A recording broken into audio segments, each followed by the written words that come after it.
খুব সোনকালে দিব মই আগতেও কৈছো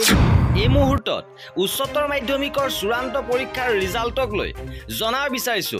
বিগ আপডেট এবাৰ উচ্চতৰ মাধ্যমিক ৰিজাল্টক লৈ ডাঙৰ খবৰ আহিছে ফলাফলৰ বাবে সাজু হোক ছাত্ৰ ছাত্ৰী কাৰণ অতি শীঘ্ৰে ঘোষণা কৰা হ'ব উচ্চতৰ মাধ্যমিকৰ ৰিজাল্ট চূড়ান্ত তাৰিখ ঘোষণা হৈছে উচ্চতৰ মাধ্যমিকৰ ৰিজাল্টক লৈ এই ডাঙৰ আপডেট আহিছে যে যি অফিচিয়েল ৱেবছাইটসমূহ প্ৰকাশ কৰা হৈছিল আসাম বোৰ্ড এক্সামৰ বাবে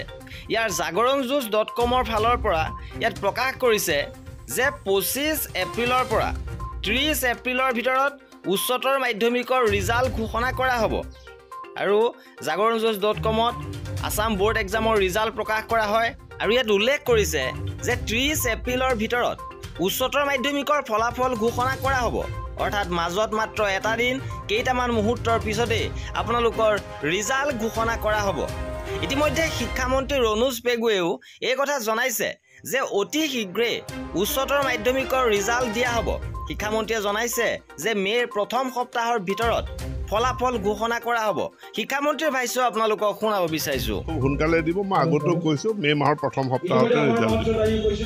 খুব সোনকালে দিব মই আগতেও কৈছো মে মাহৰ প্ৰথম সপ্তাহতে ৰিজাল্ট